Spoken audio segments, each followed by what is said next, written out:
Hello everyone, কেমন আছো সবাই? Welcome back to my channel simply Chandrani. আজকে যেহেতু দিদির পরপর দুদিন অফিস ছুটি ছিল, সেই কারণেই আজ আমরা বেরিয়ে পড়েছিলাম দুজন মিলে একটু ঘুরতে। বাট কোথায় ঘুরতে যাব সেটা এখনও পর্যন্ত আমরা ঠিক করে উঠতে পারিনি। দিদি বললো চল রাস্তায় গিয়ে ঠিক করা যাবে। দেন আমরা রাস্তায় গিয়ে ঠিক করলাম আমরা যাব ঘোষবাড়িতে। যদিও ঘোষবাড়ি যেতে গিয়ে একটা রাস্তা পড়লো, দিদি আমাকে সেই রাস্তাটাই বলছিল যে এই রাস্তার ব্যাকেটটা খুব বাজে, এখানটা প্রচুর পরিমাণে অ্যাক্সিডেন্ট হয়।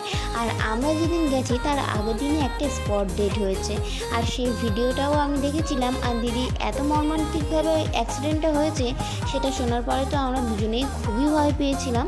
আর বাড়ি এসে তো লিটারেলি আমার পুরো জ্বরই চলে এসছে। আর সে যাই হোক, আমরা দেখো কথা বলতে বলতে কিন্তু ঘোষবাড়িতে চলে এসেছি।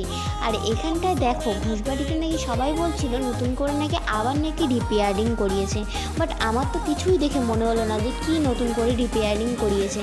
আমরা সেই শুনেই কিন্তু ঘোষবাড়ি এসেছিলাম, যেমন ছিল তেমনই। ঘোষবাড়ি অবভিয়াসলি সুন্দর, বাট নতুন করে রিপেয়ারিং করিয়েছে এটা কিন্তু ভুল কথা।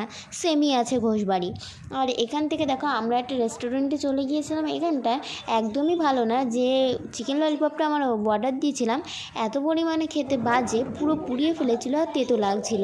আর দিদি যে এগরোলটা কিনেছিল সেটাও অতটাও ভালো ছিল না। আর আমাদের স্যালাডের মধ্যে শশার খোসা পর্যন্ত ছিল।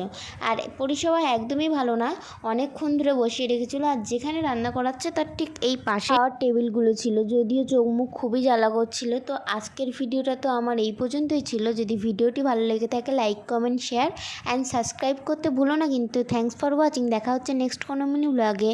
আজকের মতো